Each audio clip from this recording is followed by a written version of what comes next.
여러분은 오늘 이야기는 사실 되게 독특한 이야기인데요. 예수님의 저주에 관한 이야기입니다. 여러분은 최근에 누군가를 축복해 본 기억이 있습니까? 이렇게 한번 생각해 보세요. 내가 최근에 누구를 축복한 적이 있는가? 기억나시는 게 있으신가요? 내가 누구를 보통 이렇게 부모들이 자녀를 축복하잖아요. 뭐 이렇게 자녀를 축복할 수도 있지만 내가 최근에 누구를 축복한 적이 있을까? 제가 오전 예배 때 물어보니까 우리 청소년 부모님들이 그래도 아이들을 축복했는지 축복한 적이 있다 얘기하셨는데, 그럼 반대로 최근에 여러분은 누군가를 저주해 보신 적 있습니까? 제가 고개 끄덕이는 분이 깜짝 놀랐어요. 일부 예배 때도 청소년에게 물어봤더니 한 적 있다고. 무서운 세상입니다. 네. 제가 이 저주에 관한 이야기를 좀 이제 들어가려고 하다가 커머스에 혹시 있나 해서 저주 인형 쳐봤거든요. 여기 사진 보여주시면 저주 인형이 팔아요. 참 무서운 세상이죠. 우리 단돈 7,800원에 저주 인형을 살 수 있습니다. 우리 옛날에 무슨 드라마에서 보면 이렇게 그 여인 머리를 이렇게 감아가지고 이렇게 바늘로 팍 찌르면 막 심장 으악하고 막 이랬던 그런 저주 인형이 파는데, 여기 옆 글에 보면 전 연인, 직장 상사, 사기 이런 되게 무섭습니다. 요즘 잘 못 살면 저주받을 수도 있는. 오늘의 이야기는 예수님께서 처음이자 마지막으로 예수님께서 저주를 하셨던 무화과에 관한 이야기입니다. 버트란트 러셀이라는 사람이요, 나는 왜 기독교인이 아닌가 그 책에서 이 본문의 이야기를 합니다. 자기가 이 본문의 예수님의 행동 때문에 난 예수님께 너무 실망을 했다. 그 중에 근거로 하나 든 게 오늘 본문의 이야기예요. 예수님께서 이렇게 지나가다가 무화과 나무에 잎이 무성한 걸 보시고 열매가 있을까요? 갔더니 열매가 없었어요. 그러니까 그걸 보고 약간 이분이 기분이 나빴는지 이 나무를 저주합니다. 넌 다시는 열매를 못 맺을 거다. 그리고 성전 정화 활동을 하고 나오셨는데 보니까 나무가 말라 있는 거예요. 그러니까 베드로가 주님, 당신의 말씀대로 되었네요 라고 했던 이 이야기가 이거고요. 슈바이처 아시죠? 우리가 아는 아프리카의 성인 슈바이처 박사가 이 본문을 갖고 이야기한 적이 있는데, 예수님께서 십자가 이 사건이 이제 얼마 안 남았잖아요. 이것 때문에 너무 이제 마음이 힘드셔서 실수하셨다. 슈바이처는 이렇게 이야기했습니다. 근데 우리는 뭐 그렇게 볼 수 없죠. 예수님께서 오늘 왜 갑자기 이 난데없이 무화과 나무를 저주하셨는가? 이 이야기에는 과연 어떤 의미가 담겨 있는가? 이것들로 좀 들어가 보려고 합니다. 이거 넘겨주세요. 저주 인형이 정면에 나와 있으니. 예루살렘, 제가 저번 주에 얘기했는데, 예수님께서 여리고에서 그 다음에 베다니를 지나 벳바게를 지나갈 때 저 마을에서 나귀 새끼를 가져오라 그래서 그걸 타고 예루살렘으로 입성하십니다. 그런데 이제 6월절이 한 주밖에 안 남았기 때문에 이 당시 이제 너무 붐볐기 때문에 사람들이 보통은 주변에 있는 마을에, 그러니까 예배 드릴 때는 예루살렘에 와서 성전에 들어가지만 보통 때는 자리가 별로 없어서 근교에 가서 자곤 했습니다. 오늘도 보면 예수님께서 베다니에서 하루를 지내셨다고 되어 있는데요. 베다니에서 이렇게 나올 때, 베다니를 떠나셔서 이제 예루살렘에 다시 들어가실 때 점심때였는지 예수님께서 배가 고프셨습니다. 그래서 잎이 무성한 무화과 나무를 보시고 열매를 기대해서 이렇게 가까이 갔더니 거기 열매가 없어서 저주했다는 내용이 오늘의 이제 본문의 이야기입니다. 근데 여기서 이제 무화과 나무 이야기를 좀 해야 여러분들이 이 얘기가 왜 좀 말이 안 되는 이야기인지를 좀 아실 수 있는데요.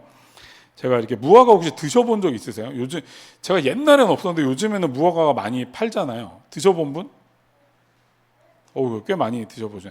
이게 되게 이렇게 달고 이렇게 씨가 씹혀서 좀 식감이 좀 있죠. 또 좋아하는 사람들도 되게 많은데, 이 무화과가 이제 보면요, 언제 익냐면 이 무화과는 2번의 출하를 하는데 우리가 보통 먹는 건 늦은 무화과입니다. 그러니까 10월 말까지에 있는 요때 이제 무화과를 주로 먹고요. 보통의 이제 이른 무화과는 언제냐면 3월 말에 나와서 5월 말 정도에 이제 다 익습니다. 그러니까 이게 이제 머리에 넣어두셔야 돼요.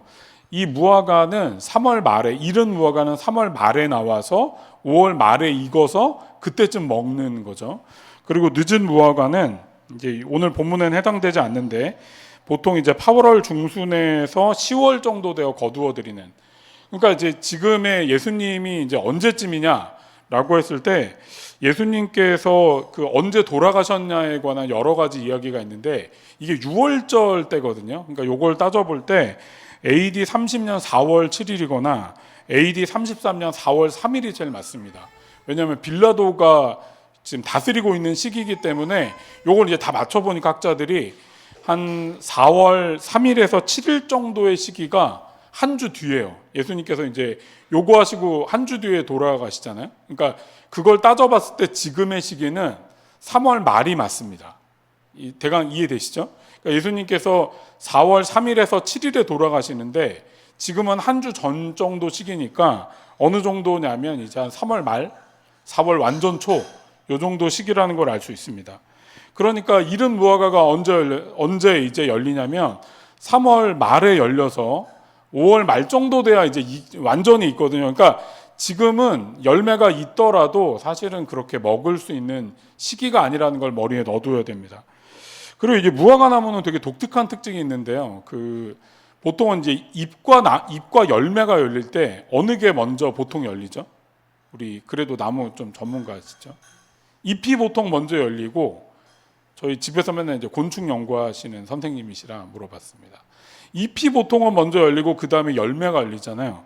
근데 무화과는 되게 독특하게 저는 이런 걸 본 적이 없는데 열매가 먼저 열리는 나무예요. 무화과는. 그러니까 되게 독특한 나무죠. 그러니까 이게 지금 무화과 잎이 무성한 걸 보고 예수님이 갔다는 얘기는 보통은 잎이 열리고 열매가 열리니까 잎이 무성해도 열매가 안 열릴 수 있지만 무화과 나무는 잎이 무성하면 적어도 작은 열매라도 붙어 있는 게 일반적인 상황이라는 걸 아셔야 됩니다. 그러니까 이제 이런 거예요. 시기가 아니야. 무화과가 열릴 시기는 아니야. 그런데 잎이 무성했기 때문에 설익은 열매라도 있을까 해서 예수님이 가셨다라고 생각해 볼 수 있습니다. 근데 지금은 열매 열릴 시기가 아니에요. 열매가 열릴 시기가 아니니까 이걸 보고 주님께서 열받아가지고 넌 다시는 열매 못 맺을 거야. 이렇게 말하는 건 무화과에게 되게 자존심 상하는 일이죠. 아니 내 때도 아닌데 월급 때가 아닌데 마치 아내가 막 빨리 월급 내놔 말하는 거랑 비슷한 거야. 많이 못 벌어오지만 월급 때에 줄 수 있는데 막 월급 때도 아닌데 막 내놓으라고 하는 것과 비슷한 겁니다. 그리고 예수님께서 14절에 뭐라 그러냐면 이제부터 영원히 내게서 열매를 따먹을 사람이 없을 것이다. 이렇게 저주하고 이제 들어가시는 이야기입니다. 그러니까 사실은 지금은 때가 아닙니다. 물론 이제 잎이 많이 열렸기 때문에 열매가 설익은 열매라도 있을 거라는 걸 예상할 수는 있지만 여기 열매가 없었어요. 또 참 독특하게도. 그걸 보고 예수님께서 화날 만한 일이 아닌데 예수님께서 왜 이렇게 화를 내셨을까? 왜 이렇게 저주하셨을까? 이 이야기를 알려면 다음 이야기를 좀 더 들어가 봐야 됩니다. 이해가 안 되지만 약간 화가 나신 듯한 예수님이 예루살렘으로 들어가 성전에 들어가시고 성전에 이제 뜰에 들어가시는데 가보니까 거기에 이제 물건을 특히 뭐랄까 이제 제사 물건이겠죠 다. 여기 뭐가 있냐면 실제로는 디아스포라 유대인들이 유월절을 맞아서 사실은 전부 외국에서 왔기 때문에 그 나라 돈을 갖고 올 거 아니에요? 우리나라처럼 환전이 지금처럼 잘 돼 있지 않기 때문에 자기 나라 돈을 갖고 왔어서 아마 이 나라 돈, 그러니까 유대인이 통용하는 돈으로 바꿔야 됐으니까 환전하는 곳이 있었을 겁니다. 그리고 또 뭐가 있었을 거냐면 뭐 비둘기나 양이나 소를 사야 되니까 그거를 판매하는 판매소가 이방인의 뜰에서 열렸던 것 같습니다. 예수님께서 그거를 보고 갑자기 기분 나쁜 게 이제 연장이 되었는지 갑자기 그걸 다 엎어버리시고요. 다른 성경에 뭐라고 되어 있냐면 채찍을 들고 그들을 막 후려 팼다라고 이렇게 되어 있습니다. 근데 여기서도 이제 기억할 게 뭐냐면요. 이 그림이 나오는데 좀 넘겨주시면 조금 이르지만 여기 보면 이제 이게 성전 정화했던 그 성전의 그림이거든요. 근데 여기가 이제 주랑입니다. 일로 들어와 가지고요. 여기가 이방인의 뜰이 이방인들이 여기까지 머물 수 있고요. 일로 들어가 여기 여인의 뜰 여인들이 여기까지 들어갈 수 있고 여기는 뭐 남자들도 좀 들어올 수 있지만 요 지성소는 여기 막이 있죠. 이렇게 천막이 하나 있어서 대제사장만 들어가는 지성소가 있고 성소가 여기 있습니다. 그래서 이방인의 뜰, 그다음에 여인의 뜰, 여기는 이제 뭐 이렇게 제단 같은 거 성소가 있고 안에 지성소가 있습니다. 남자는 여기까지, 여자는 여기까지, 이방인은 여기까지 들어가는 거죠. 그런데 지금 어디서 예수님께서 이 성전 정화라고 있냐면 여기입니다. 여기. 이걸 기억해야 돼요. 이방인의 뜰이라고 하는 곳에서 지금 예수님께서 이거 막 환전하는 거 없고 막 비둘기 파는 상 뒤엎고 하고 있다는 것들을 기억해야 됩니다. 그리고 또 하나 중요한 건 뭐냐면 여기 안토니오 요새라는 게 있거든요. 이게 뭐냐면 이 보통 우리가 여러분 빌라도는요 보통 예루살렘에 머물러 있지 않습니다. 예. 이 사람은 다른 데 자기 성이 있기 때문에 다른 데 가서 머무는데요. 6월절 전에는 한 달 전에 군대와 함께 예루살렘에 들어와서 저 안토니오 요새에 머물러요. 왜냐하면 이 유대인들이 나랑 친해져 오는 건가? 되게 반가운데 예, 나 혼자 좋아하고 있어요. 그러니까 보통 때는 유대인들이 이렇게 뭐 그래도 좀 난데 6월절 때는 이들이 민족주의자들이라 대부분 반란을 많이 일으켜가지고 빌라도가 알고 있었어요. 그래서 이 6월절 전에는 한 주 전, 길게는 한 달 전부터 군대를 데리고 저기 이제 와 있는 거야.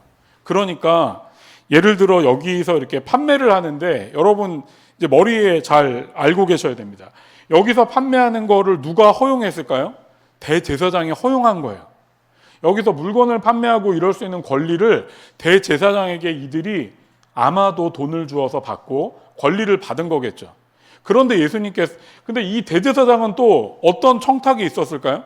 이 당시 대제사장은요 그냥 임명되지 않습니다. 원래는 그 레위인의 집합 가운데 사독의 계보에서 대제사장이 나와야 되는데 이거는 이미 예전에 끊겼어요. 좀 이따 이제 좀 자세히 설명할 텐데 그 대제사장 계보는요 정치적으로 이 로마인들이 로마 권력자들이 임명을 했어요.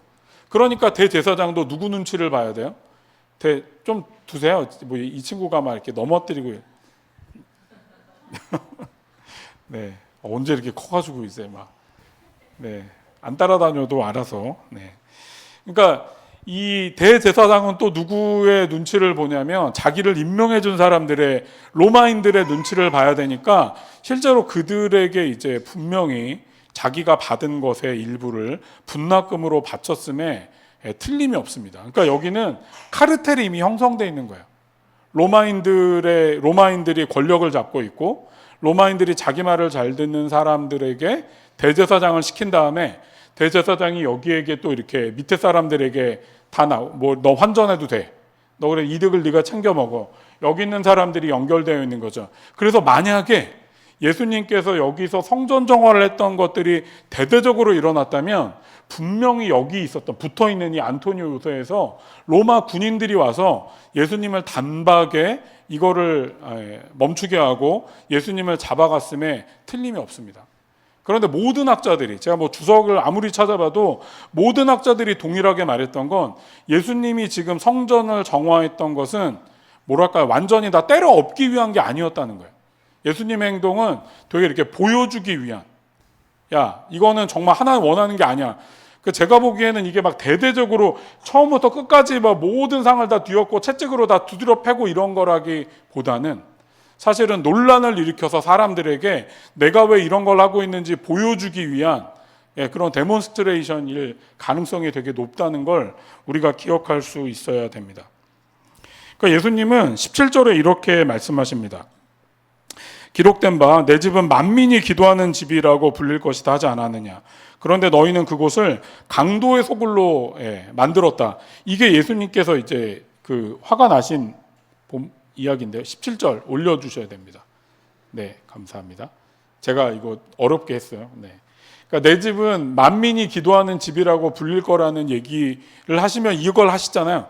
근데 우리 대부분은 어떤 생각을 하냐면 우리가 이제 기도를 중요하게 여겨서 그런지 모르겠는데 여기서 기도하는 집이 되게 중요해요. 그래서 저기서 기도를 못하게 했기 때문에 예수님께서 화가 나셔갖고 이걸 다 뒤엎었다고 얘기하는데 사실은 제가 이거를 이렇게 연구하다가 좀 보게 되는 건 뭐냐면 사실은 저 기도하는 집보다 더 중요하다고 말할 수는 없지만 기도하는 집이 하나가 중요하고 또 하나는 만민이란 이 단어가 이 본문에서는 되게 중요합니다.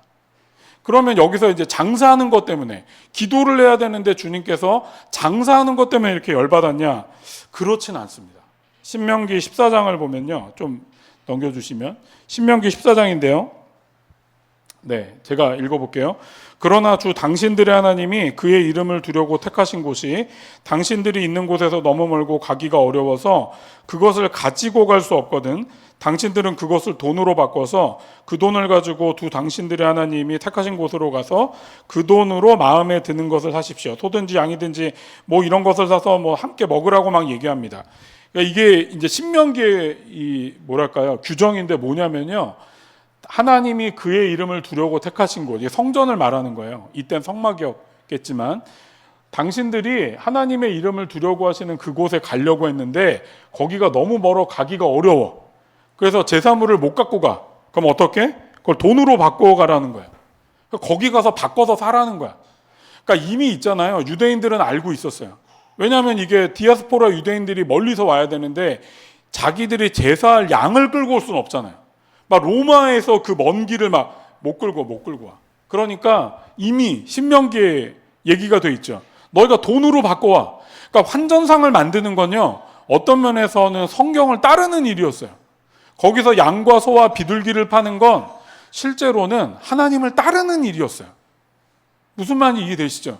그러니까 거기서 물건을 사고 파는 것 자체는 하나님을 잘 섬기기 위해서 어떤 면에서 배려가 된 이야기라는 걸 우리가 생각해야 됩니다. 그러니까 그 이방인의 뜰에서 환전을 하고 사고 파는 것 자체를 뭐라 그러는 게 아닙니다. 여기서 중요한 건 이제 또 보면 아까 그 만민이 기도하는 집이라고 얘기한 게 이사야 56장에 예언되어 있는데요. 이게 예언된 이야기입니다. 기도하는 내 집에서 기쁨을 누리게 하겠다. 이렇게 쭉 얘기하다가 나의 집은 만민이 모여 기도하는 집이라고 불릴 것이다. 라는 이 말에 주님이 말하고 싶었던 이 이사야 56장의 이야기는 뭐냐면 만민이 이곳에서 와서 기도할 거라는 거예요. 사실 여기서 핵심은 만민에서 만민. 기도라는 단어보다는 온 세상이 와서 나를 위해 예배할 거라는 이야기가 있습니다. 그럼 이걸 기억한다면 요 다음에 이제 그림을 제가 너무 바쁘게 드리는데 저 이방인의 뜰의 문제가 뭐냐면요. 환전을 하거나 소나 양을 파는 게 문제가 아니라 저기 이방인들이 와서 예배를 드려야 되는데 이것이 있잖아요. 대제사장과 여기서 물건 파는 사람들의 이득을 위해서 자기들의 이득을 위해서 물질을 사고 파는 곳이 되었다는 것 때문에 주님께서 이걸 뒤엎고 있다는 걸 기억해야 됩니다.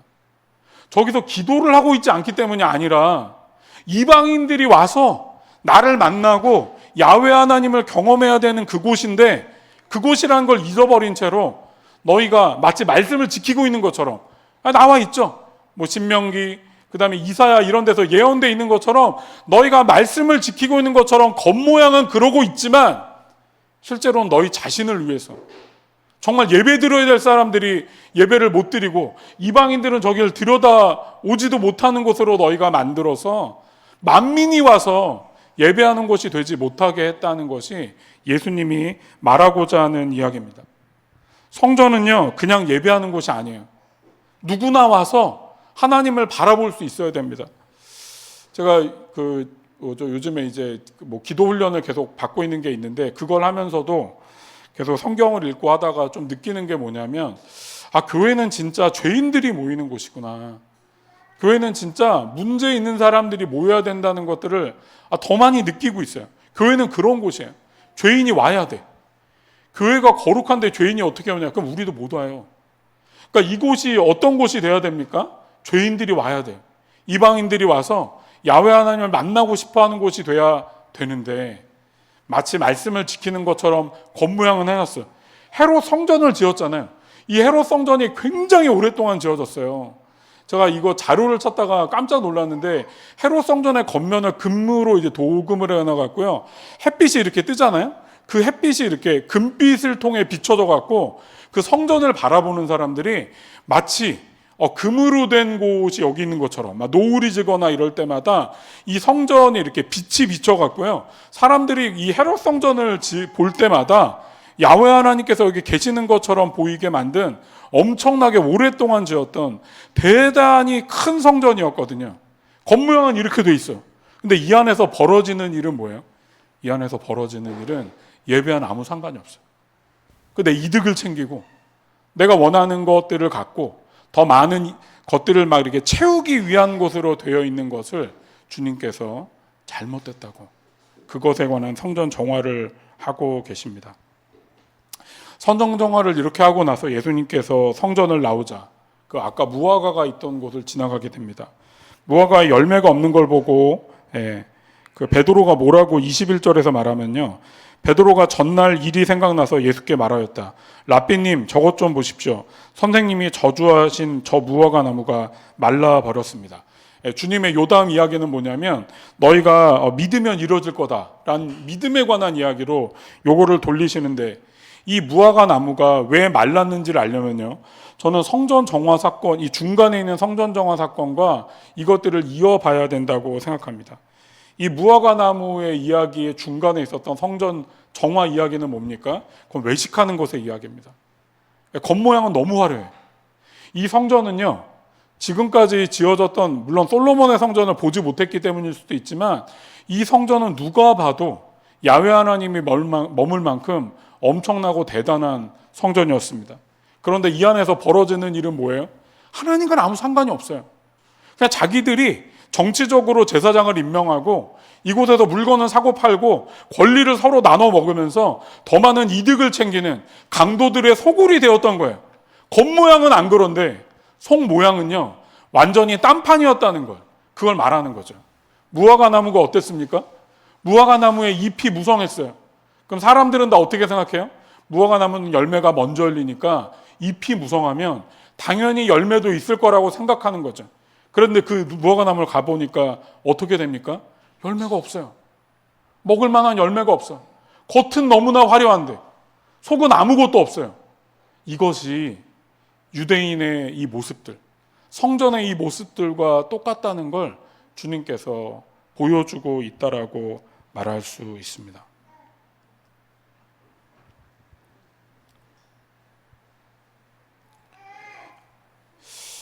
여러분, 외식하는 게 뭔지 아십니까? 외식이라는 건요, 가면을 쓴다라는 거예요. 제가 저번에 그 융심리학 얘기할 때 여러분께 페르소나 얘기했던 거 기억하십니까? 모든 인간에게 사회적 자아가 있어요. 제가 이제 아이를 키워보면서 와, 우리 사회적 자아가 참 이게 발현되는구나, 이걸 막 보게 됩니다. 잘 기억을 못하다가 우리 애들이 부모에게 하는 것과 친구에게 하는 게 너무 달라. 아, 이게 진짜 사회적, 우리도 그렇잖아요. 이렇게 집에서 내가 뭐 이렇게 아이들이나 막 대하는 것과 뭐 이렇게 다른 사람들 대하는 게 좀 다를 수 있잖아요. 우리가 그렇게 우리도 모르게 우리는 어떤 면에서 페르소나가 있어야 돼. 집에서 행동하는 것처럼 밖에서 막 행동하면 안 되잖아요. 직장에 가서 막 갑자기 막 내가 오늘 그 남편이랑 엄청 싸웠는데 직장 가갖고 막 직장 상사한테 막 그 분노를 갖고 막 내뱉을 수는 없잖아. 그럼 바로 잘리겠지. 그러니까 거기 가서는 기분이 안 좋아도 가면을 쓰고 또 이렇게 착한 척, 또 이렇게 아우 막 순종하는 척, 집에서 아무 문제 없는 척하고 막 살아가잖아요. 그런 가면을 쓰는 건 실제로 우리 인간의 본성이자 어떤 면에서 뭐 그런 게 필요할 수 있습니다. 근데 문제는 뭐냐면요, 이 가면이요, 나인지 아닌 거를 헷갈릴 때부터 문제가 됩니다. 내가 좀 외식을 하고 있는데 이 제사장이 있잖아요. 지금 이 일을 예수님께서 성전 정화하고 제사장들이 뭐라 그래요? 예수를 죽이려고 해요. 죽이려고 하는데 있잖아요, 모든 게 정치적인 건데 어떤 면에서 성경의 법을 교묘하게 껴들고 와서 마치 하나님을 모욕해서 예수를 죽이는 것처럼 모든 것들을 교묘하게 바꿔갑니다. 사실은 예수가 자기들의 기득권과 이득에 위배가 돼서 죽이는 건데요, 겉으로는 어떻게 해요? 마치 야훼 하나님을 온전히 섬기는데 예수가 그거를 방해하는 것처럼, 신성 모독을 한 것처럼 덮어 씌워갖고 그를 죽이게 만들어요. 제사장은요, 아마 죽을 때까지 몰랐을 수도 있어요. 자기가 하나님을 잘 섬기고 있다고 생각할지도 몰라요. 전 이게 무서워, 이게.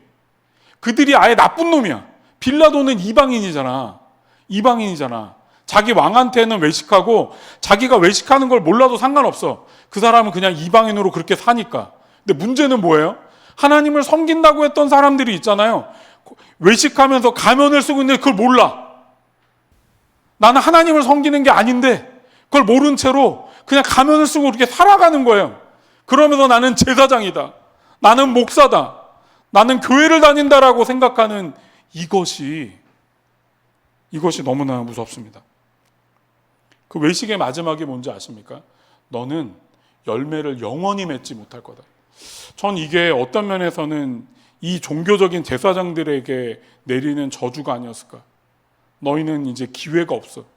예, 그 말대로 30년 후에 예루살렘의 성전과 예수님께서 이 제사장들의 무리가 되게 열받았던 것 중에 하나는 뭐냐면요, 이렇게 멋지게 지었던 자기들의 밥벌이가 되었던 이 성전이 있잖아요. 이 성전에 그루터기 하나 없이, 이 주춧돌 하나 없이 다 무너질 거라고 예언하시거든요. 그들이 이것 때문에 엄청 분개합니다. 너가 지금 하나님의 성전을 무시했어? 하나님의 성전을 무시한 게 아닌데 이들은 지금 예수가 무엇을 말하는지 몰라요. 왜? 가면과 얼굴이 붙어버렸어요. 자기들의 이 정치적인 삶이 하나님을 온전히 믿는 거라고 착각하고 있습니다. 그래서 있잖아요, 성찰해야 됩니다. 성찰 이제 귀찮지 않으세요? 이 단어가 되게 들을 때마다 좀 짜증나지 않으세요? 맨날 목사님 성찰하라고 하는데, 나도 할 만큼 하는데, 성찰은요, 죽을 때까지 우리를 돌아봐요. 왠 줄 아십니까? 가면을 쓰고 모를 수 있기 때문에. 아니, 심지어는요, 이렇게 말하는 나도 있잖아요. 모를 수 있어요. 나도. 그래 참 이게 두려운 거야. 하나님께 나아가는데 가면이 너무 붙어 있어서 나도 몰라. 이 외식에 관한 이야기에 가장 두렵게 여겨야 될 인물이 저예요, 저. 난 종교인이니까. 종교인인데 하나님을 온전히 섬기는 걸 잊어버려도 관성 있어 굴러가요. 매일 기도를 하고요. 설교를 준비하고요. 상담을 하고요. 기도를 지도해 줍니다. 그런데요, 내가 하나님을 바라보지 않을 수 있다니까요. 성찰을 하지 않고 하나님이 나랑 어떤 관계인지를 잃어버리는 그 순간 이 모든 것들이 날아가게 됩니다. 저는 이렇게 제 주변에 있던 사람들과 관계를 맺다가 왜 이렇게 목사님 잘생겼지. 아직 얼굴에 대한 성찰이 안 끝났어. 네, 제가 이제 사람들을 만나면서 제가 이제 아침에 기도할 때 잠시 어제 만났던 사람들의 이야기를 이렇게 돌아볼 때가 있습니다. 저 최근에 지난주에 독일에 온 친구를, 독일의 한인교회 목사였던 친구를 우리 교회 와서 설교했었죠. 그 친구를 만나 이제 아침에 이제 기도하러 이제 하루를 돌아보는데, 참 그 친구의 말이 이렇게 귀에 되게 오래 남는 거예요. 제가 이 친구랑 이제 벌써 한국에 떠난 지가 한 10년 됐는데 가끔 저한테 전화 한번 이렇게 통화를 합니다. 뭐 이렇게 물어볼 것도 있고, 너 어떻게 지내냐, 뭐 이렇게. 지금 얼마나 외롭겠어요. 10년 동안 독일에서 목회를 한다는 게 한국에서도 쉽지 않은데 그 생각이 드는데, 이 친구가 이제 지금은 한 작년 뭐 이렇게 해서 한 150명 정도 되거든요. 진짜 한국에서는 뭐라 그러냐면 1,500명 목회한다고 얘기를 해요. 물론 이 친구가 이제 갔던 교회가 빨리 부흥을 해갖고 분리개척 1호 목사, 2호인가? 1호 목사예요. 되게 감사한 일이죠. 독일에서 분리개척이 이게 웬 말이야. 한국에서도 잘 안 해주는데. 이 친구가 어쨌든 분리개척을 해서 지금은 교회가 건실하게 잘 커갔는데, 전화할 때마다 이 친구 이제 교회, 야 어떻게 잘 되냐, 와 너 진짜 다행이다, 막 이런 얘기하면 이 친구가 정말 반복해서 하는 그 얘기가, 기도하다가 아침에 이렇게 묵상하는데 딱 떠오르는 거예요. 뭐라 그러냐면, 재윤아, 이거 내가 한 게 아니야.